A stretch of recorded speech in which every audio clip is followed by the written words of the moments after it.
Volto aqui agora a conversar com a professora e também a nossa analista. Muitas perguntas para poder fazer agora, muitas. Uma delas é o que esperar da relação dos Estados Unidos com o Brasil, professora? Olha, Leandro, essa é uma relação importante, estruturalmente falando, e que, em geral, costuma sobreviver a reveses, né, de todo tipo, tanto em mudanças políticas aqui, quanto em mudanças políticas lá. Então, logo de cara, é importante manter claro que é uma relação altamente institucionalizada, que desfruta, goza de uma certa estabilidade, independente de adversidades, de questões ideológicas, e que, portanto, a gente precisa, logo de cara, manter presente que dificilmente haverá rupturas bruscas, né? Então, essa é a mensagem positiva. Agora, como a Thaís vinha trazendo, né, anteriormente, já na fala dela, também a Priscila comentou um pouco, o que nós temos nesse momento são dois governos diametralmente opostos em matéria de visões de mundo e agendas, evidentemente. Então, hoje, a gente tem, de um lado, desafios e, de outro lado, algumas oportunidades. Do ponto de vista de desafios, Leandro, o Brasil, logo de cara,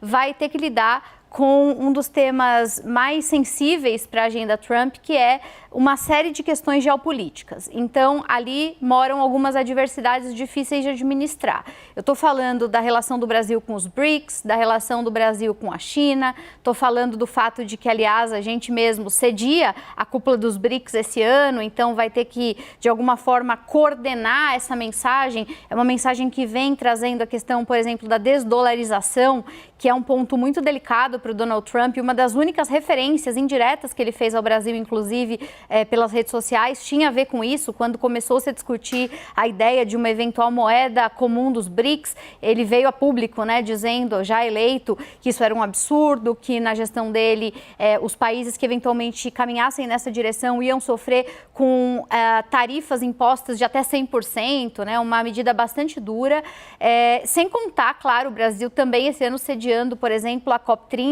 e tendo a agenda ambiental como uma prioridade. Então, logo de cara, essas questões geopolíticas mais amplas, elas criam um ambiente de desafios. Além disso, pensando em termos comerciais, a gente tem Donald Trump com uma agenda potencialmente muito protecionista, né, como ele já tem anunciado, não só no primeiro governo, como durante a campanha também. Isso pode afetar alguns setores do Brasil, particularmente setores sensíveis às mudanças nos Estados Unidos, são principalmente o setor agrícola e o setor energético. Então, são dois setores que estão muito mobilizados, analisando esses impactos no curto e no médio prazo.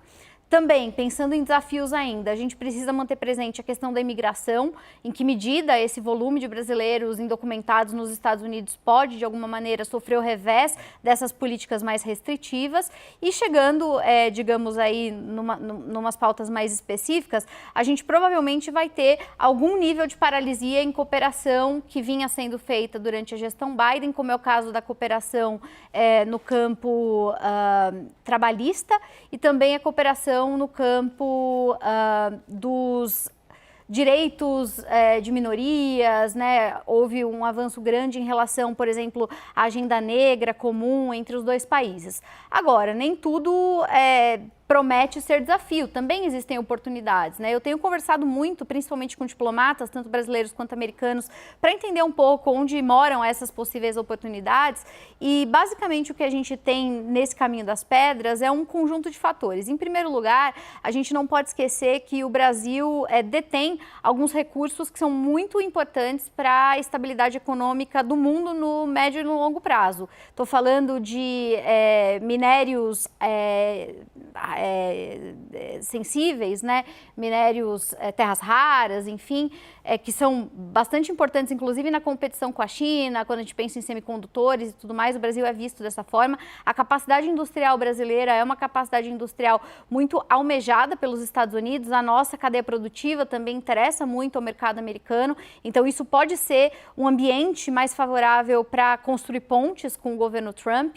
Mesmo do ponto de vista energético, veja só, embora Trump tenha dito, como lembrou o Uribe aqui na entrada lá de Washington, que ele vai perfurar petróleo, que o foco é em combustíveis fósseis, eu achei interessante, um diplomata usou uma expressão conversando comigo, ele disse que isso não significa abandonar outros tipos de combustíveis, né? Biocombustíveis, por exemplo. Ao contrário, o governo Trump deve adotar a estratégia do que ele chamou de all the above, né? Então, todas as opções disponíveis. E para o Brasil, inclusive em matéria de biocombustíveis, isso pode ser uma oportunidade. Existem algumas linhas de financiamento que já vêm sendo discutidas nesse sentido, de cooperação envolvendo o BNDES, por exemplo, que podem ser exploradas e que podem ser potenciais. Para finalizar, pensando em questões geopolíticas, né, se de um lado BRICS e China podem causar algum nível de revés aí, a gente tem do outro lado um possível, talvez não pelos mesmos motivos, mas ainda assim interessante alinhamento no caso da Ucrânia.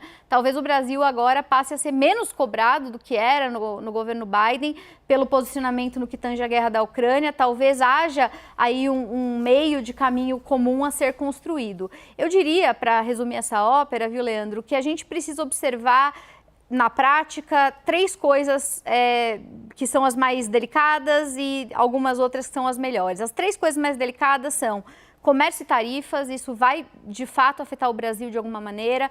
Em segundo lugar, a gente precisa observar essa proximidade entre trumpismo e bolsonarismo, isso vai afetar a capacidade de diálogo dos 2 governos. A gente precisa observar a gestão de redes sociais, a capacidade de articulação de Elon Musk, Meta, etc. Isso afeta também esses altos níveis. E do outro lado, das potencialidades, acho que o desafio nesse momento é criar canais de diálogo. E esse é o discurso que tem prevalecido em Washington. O Brasil ainda talvez não tenha conseguido engatar um canal de diálogo construtivo, um canal de diálogo que possa superar essas barreiras, porque, como a gente estava dizendo há pouco, existem sim potenciais a serem explorados que podem levar o Brasil a uma relação pragmática e construtiva, mesmo num governo com tantas diferenças.